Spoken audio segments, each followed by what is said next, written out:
এই কানাডাতে এখন জামাতে ইসলাম হয়ে থেকে যাচ্ছে, বিএনপি হয়ে থেকে যাচ্ছে, কিন্তু বাংলাদেশে কিন্তু দরিদ্র ছেলে মেয়েদেরকে, জামাত ইসলামের ছেলেদেরকে হত্যা করে এখানে আসছে, মেরে আসছে। তো যারা এইভাবে পালাতে পেরেছে পালিয়েছে, কিন্তু সবাই তো পালাতে পারে নাই।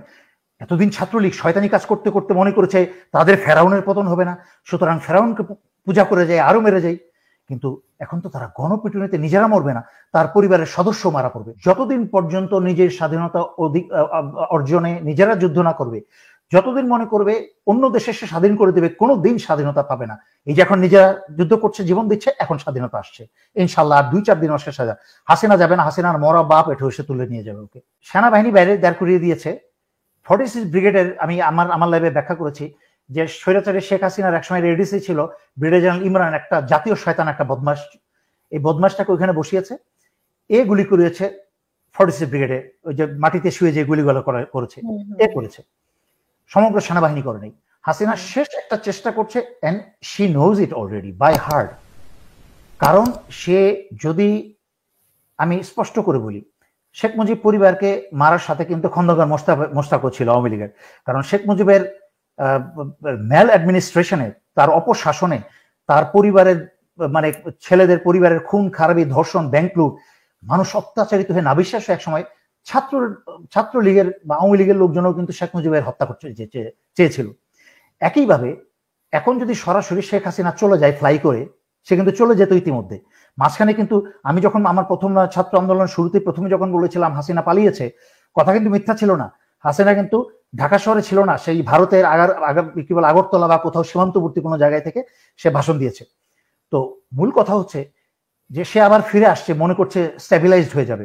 যত দিন গেছে, যত রক্ত, যত ঝরিয়াছে প্রাণ, হাসিনার তত আকুণ্ঠ হইয়াছে তার জান কিন্তু নাকের আগায় চলে আসছে, তার নিঃশ্বাস তত, এখন তার নাকের আগায় দম।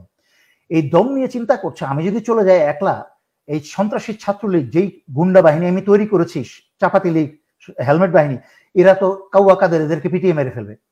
কাউয়া কাদের এতদিন খুব ভাব করার চেষ্টা করেছে না, মেয়েদের সামনে আসলেই তার জনি ফুটে ওঠে, কিন্তু সে কাশি মারলে, হাসি মারলেই বোধহয় হার্ট অ্যাটাক হয়ে যাবে, হার্টের যন্ত্রপাতি বের হয়ে যাবে। কিন্তু এখন আবার কাউয়া কাদের হচ্ছে হার্ট একবার দেখা।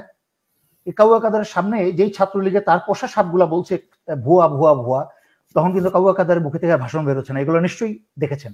সুতরাং হাসিনা বুঝতে পারছে রাস্তায় যদি একটা শোডাউন না করলে এই ছাত্রলীগের পিটিনিতে, কারণ এখানে আপনি আমাকে বলেন, যেসব ছাত্রলীগ দেশ ছাড়ার, তারা কিন্তু ইতিমধ্যে দেশ ছেড়ে চলে গেছে।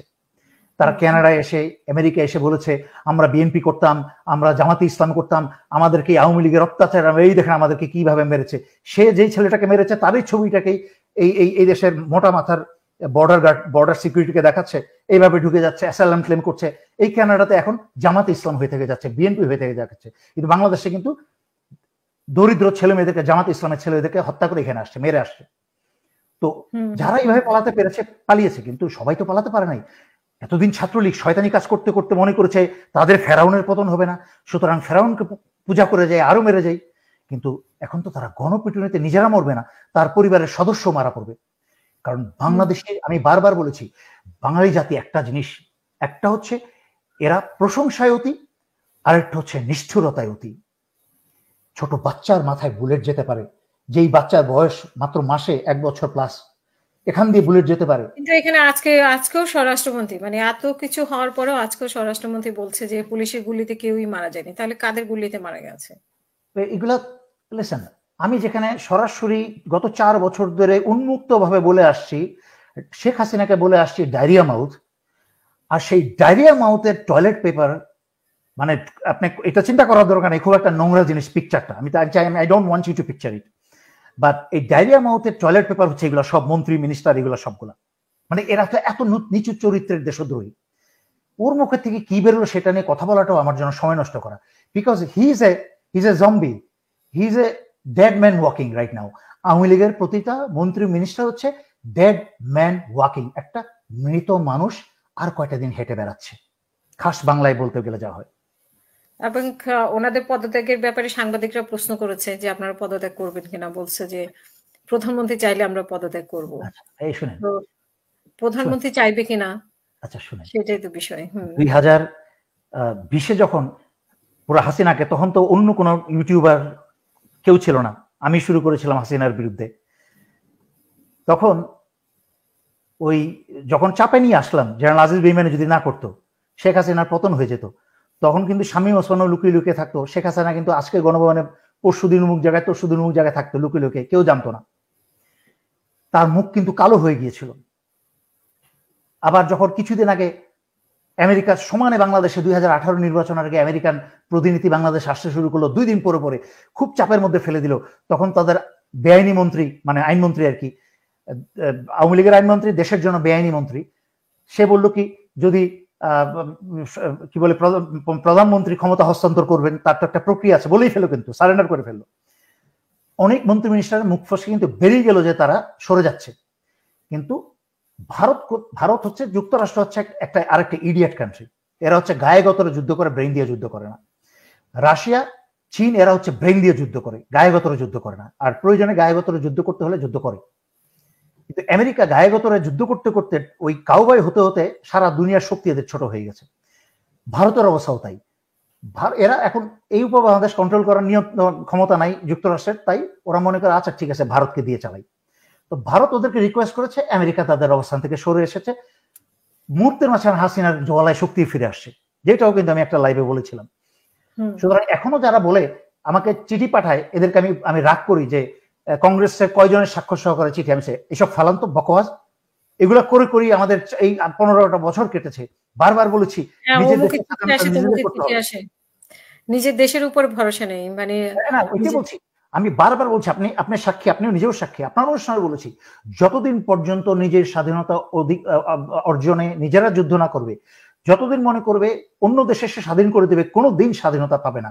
এই যে এখন নিজেরা যুদ্ধ করছে, জীবন দিচ্ছে, এখন স্বাধীনতা আসছে ইনশাল্লাহ। আর 2-4 দিন শেষ হয়ে যাবে, হাসিনা যাবে না, হাসিনার মরা বাপ এঠে এসে তুলে নিয়ে যাবে ওকে। এইগুলো হচ্ছে লাস্টের শো, একটা যেন সবাইকে নিয়ে পালানোর একটা ডিসিপ্লিন রয়েছে, সবাই নিয়ে পালানোর সুযোগ পায়। এই জন্য একটা নেগোসিয়েশন চলছে রয়ের সাথে। ছাত্রলীগকে তো অন্য কোনো দেশ ভিসা দিবে না, টাকা পয়সার বিনিময়ে একটা নেগোসিয়েশন চলছে যে ছাত্রলীগের যারা হোমরা চোমরা আছে তাদেরকে যেন ভারতের প্লেনে নিয়ে ভারতে আসতে করে এই পচা মালগুলোকে যেন ওইখানে ফেলতে পারে। আর বাকি যারা আওয়ামী লীগের বাংলাদেশে লাখ লাখ ছেলে পেলে মারা পড়বে, এইটা কিছু করার নাই, আমরা দেখেও না দেখার ভান করবো, অন্যদিকে তাকিয়ে থাকবো যেইভাবে আওয়ামী লীগ তাকিয়েছিল। তাহলে মানে কারা হাসিনার হয়ে কাজ করবে? এখন আর্মি যদি কাজ না করে, আর্মি গুলি ছুড়বে না, ঠিক আছে, পুলিশের মধ্যেও অনেকে পরিবর্তন আসছে, যদিও এটাও শোডাউন কিনা বা এটাও এক ধরনের খোলস বদলানো কিনা তা তো আমরা বুঝতে পারছি না। তাহলে কারা গুলি করবে? সেই হেমলেট বাহিনী বলি আমরা, আওয়ামী লীগ, যুবলীগ, এরাই তারাই গুলি করবে যাদের, আমি এক কথায় প্রশ্ন উত্তর দিয়ে দিই, তারাই গুলি করবে যাদের হারানোর কিছু নাই। আর কথাটার অর্থটা বুঝতে পেরেছেন? তারাই গুলি করবে যাদের আর হারানোর কিছু নাই, মানে তারা ইতিমধ্যে দেশের বাইরে বউ বাচ্চা টাকা পয়সা সব পাঠিয়ে দিয়েছে, এখন শুধুমাত্র গুলিটা করে সে পালাবে না। গুলি করে কয়জনকে মারবে? বাংলাদেশের কয় লাখ মানুষকে মারবে? এটাতে গুলি করে স্বাধীনতা আটকাতে পারবে? কারণ তাকে তো পালাতে হবে, তাকে তো নিরাপদ স্থানে যেতে হবে। আর যাদের হারানোর আছে, সেটা হোক সেনাবাহিনী, সেনাপ্রধান বলে দিয়েছে বাংলাদেশ গুলি করবে না, যারাই ডিসিপ্লিন ভঙ্গ করবে তাদের ফায়ারিং স্কোয়াডে অথবা ফাঁসিতে ঝুলবে। যারা আওয়ামী লীগের হয়ে, বহুত আওয়ামী লীগের জেনারেল আছে, ওই যে 21 লং কোর্সের জেনারেল আমিন আছে, আনসার বিডিপির ডিজি, 11 পদাতিক ডিভিশনের আরেক 21 লং কোর্সের আরেক অফিসার আছে মামুন, ও হচ্ছে আওয়ামী লীগার। সেনা সদরে বসে ইয়েস আমাদের সরকার, আওয়ামী লীগ সরকার আবার ক্ষমতায় আসছে, এটা হচ্ছে 2018 নির্বাচনের আগে সে বলেছিল। আমার সামনে সাক্ষী, সামনে আছে চক্ষুর সাক্ষী, শোনা কথা না। তো তারা কি কোথায় ছাড়া পাবে? এরা ছাড়া পাবে না, জাতির ইতিহাসে এদের কলঙ্ক লেখা হয়ে গেছে। সুতরাং যাদেরকে বউ বাচ্চা নিয়ে বাংলাদেশে থাকতে হবে, তারা তো গুলি চালাতে পারবে না, চাইলেও পারবে না। হাসিনা যদি নির্দেশ দেয় এই গুলি চালাও, তোমার আমি প্রমোশন দিয়ে এখান থেকে এনে তুলছি, তুমি না আমার বাসায় চাকর ছিল, তুমি 400 কোটি টাকার মালিক হইছো। ওই যে হাসিনা বলছে না আমার তার বাসার চাকর 400 কোটি টাকার মালিক হয়েছে, এরকম রাস্তার টোকা এদেরকে চাকর বাকর তুলেই তো সে পুলিশে ইয়ে বানাইছে, মানে কোটি কোটি টাকা। এইসব অশিক্ষিত মূর্খদেরকে, যারা কোনো পড়াশোনা করে নাই, এরা আমাদের ঢাকা বিশ্ববিদ্যালয়ের শিক্ষিত ছাত্রছাত্রীর সাথে বেয়াদবি করে তাদের গায়ে হাত তুলে, এই গোলামের বাচ্চারা। সুতরাং হাসিনা যদি এদেরকে আদেশও দেয় যে তোমরা গুলি করো, তারা চিন্তা করবে আমার বউ বাচ্চা, আমি বাসায় গিয়ে দেখবো আমার বউ বাচ্চা মেরে ফেলছে জনতা। এবং তারপরে আমাকে ইউনিফর্ম ছিঁড়ে টেনে, এই যে ইতিমধ্যে কত ভিডিও দেখেছেন না, পুলিশের লাশ পড়ে আছে বেয়ারিশ লাশের মতো, পুলিশের লাশ পড়ে থাকবে। আজকে ভিডিও দেখেছি পুলিশ আর বিজিবি আত্মরক্ষার জন্য থানার ভিতরে পাওয়া যাচ্ছে ছাত্র জনতা দেখে। এটা তো মাত্র শুরু, এটা তো মাত্র শুরু। সুতরাং ওই দিন শেষ, এটা হচ্ছে লাস্ট একটা শোডাউন, এটা হচ্ছে বাই বাই দুনিয়া আমরা ছিলাম কিন্তু। আচ্ছা, আপনার কাছে শুনতে চাই যে এই যে আর্মি যে কথাটা বলেছে আর একটাও মানে তারা কোনো গুলি করবে না বা এরকম পজিশনে যাবে না। এটা কি আসলে সেনাপ্রধান কি চাপের মুখে করেছে যে হয়তো সেনা বিদ্রোহ হইতে পারে নিজেদের মধ্যে? আর কারণ ওনার তো উভয় করি। ওনার একদিকে হচ্ছে আত্মীয়কে বাঁচানো, আরেকদিকে হচ্ছে ওনার মানে যে সেনাবাহিনী, পুরা বাহিনীর দিকে তাকানো। উনি 100% কারেক্ট, কোন 100% চাপের মুখে উনি কাজ করছে? উনি কিন্তু নিজের থেকে এসে ওনাকে খয়রাতি সেনা প্রধানের র্যাঙ্কটা দেওয়াই হয়েছে। উনি কিন্তু প্রফেশনাল প্রতিযোগিতায় সেনা প্রধান হন নাই। আর কারণ ওনার সাথে আমি চাকরি করেছি, আমি বলেছি, আমি যখন 11 পদাতিক ডিভিশনে এডিসি ছিলাম তখন উনি ছিলেন এনসিওজ একাডেমিতে ইনস্ট্রাক্টর। তখন উনি আমাকে দেখে বলেছিলেন, এক জায়গায় দেখা হতে, দেলোয়ার ভাই তোমাদেরই তো সব ক্ষমতা। তো এখন ওনাদের অনেক ক্ষমতা, আমি তো ক্ষমতাধর ব্যক্তি কখনোই ছিলাম না। আমার ক্ষমতা হচ্ছে আল্লাহর রহমতে এখানে, আর ওনাদের ক্ষমতা উনি পেয়েছেন। তো বাংলাদেশের সেনাবাহিনীর অনেক যোগ্য প্রফেশনাল অফিসারদেরকে বাদ দিয়ে উনার কোর্সেরই লেফটেন্যান্ট জেনারেল মতিউর অত্যন্ত প্রফেশনাল দেশপ্রেমিক একজন উজ্জ্বল নক্ষত্র, উনাকে বাদ দিয়ে উনি যেহেতু ক্ষমতায় আসলে দেশ এবং জনগণের পক্ষে কাজ করবে, সশস্ত্র বাহিনীর পক্ষে কাজ করবে, এই জন্য হাসিনা তাকে সেনাপ্রধানই বানান নাই। একটার পর একটা বদমাইশকে, চোর বদমাইশকে বানিয়েছে। যেমন আজিদের মতো একটা অপদার্থকে, যেমন শফিউদ্দিনের মতো একটা ক্যারেক্টারলেস একটা জয় বাংলা সেনাপ্রধান, তাকে বানিয়েছে। আর তারপরে বানিয়েছে আত্মীয়। উনি কিন্তু ব্যক্তিগতভাবে জেনারেল ওয়াকার কিন্তু খারাপ মানুষ না, আমি যেটা সত্যি সেটা বলবো। উনি ব্যক্তিগতভাবে অত্যন্ত ভদ্র, স্বল্পভাষী, অমায়িক একটা ভদ্র ব্যবহারের মানুষ। কিন্তু ভালো ভদ্র ব্যবহারের মানুষ হলেই যদি একটা সব জায়গায় বসানো যেত, তাহলে আমাদের সব এলাকার মসজিদের ইমাম সাহেবকে আমরা প্রধানমন্ত্রী বানিয়ে দিই, আমরা মসজিদের ইমাম সাহেবকে আমরা সেনাপ্রধান বানিয়ে দিই। যদি ভালো মানুষই একমাত্র কি বলে রিকোয়ারমেন্ট হতো সেনাপ্রধান হওয়ার বা প্রধানমন্ত্রী হওয়ার, ভালো মানুষ হতে হবে, কিন্তু তার বাইরেও নেতৃত্বের গুণাবলী থাকতে হবে, তার বাইরে চরিত্রের গুণাবলী থাকতে হবে, তার বাইরে এমন বিশ্বাসযোগ্যতা অর্জন করতে হবে যে সে সেটার কেপেবল। ওনাকে সকল সেই ডিসকোয়ালিফিকেশন থাকা সত্ত্বেও ওনাকে আত্মীয়তার সুবাদে ওনাকে এখানে বসানো হয়েছে। তো ওনার কাছ থেকে ভালো কিছু আমি আশা করি নাই। তবে ওনার জায়গায় যদি আজকে জেনারেল আকবর থাকতো, ওই কিলার ডিজিএফআই ছিল, মাঝখানে কিন্তু এই যখন সেনা সদরের মিটিং চলছে তখন কিন্তু ঢাকা শহরে সেনানিবাসে কিন্তু একটা গন্ডগোল করার চেষ্টা করেছিল, কারণ তার স্বপ্ন ছিল শেখ হাসিনা তাকে সেনাপ্রধান বানাবে। সে কিন্তু বিচারপতি সিনহা থেকে কিন্তু ঘাট ধাক্কা দিয়ে দেশ ছাড়া করেছে লেফটেন্যান্ট জেনারেল আকবর, কিন্তু লাভ হলো না। শেখ হাসিনা তাকে ব্যবহার করে টয়লেট পেপার মতো ফেলে দিয়েছে। সে আবার মনে করেছে একটু লাইমলাইটে আসবে, আবার কি একটা হয়ে যাবে, সে আসছিল।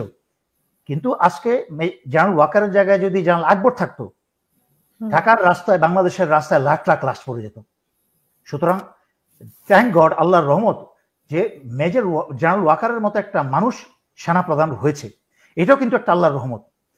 আপনার বুঝবেন না কোথায় সেটাকে আর্মির জন্য ভালো হতো যে প্রশংসা আর্মি বাইরের দেশে মানে অর্জন করে এসেছে, নিজের দেশকে রক্ষা না করলে সে আর্মি কি হতো বিশ্বের কাছে, কি মানে কিভাবে ইয়ে করতো। তারপরে জাতিসংঘের একটা মিশনের বিষয় আছে, তো সে আর্মির গ্রহণযোগ্যতা নিয়েই তো প্রশ্ন উঠতো সারা বিশ্বে।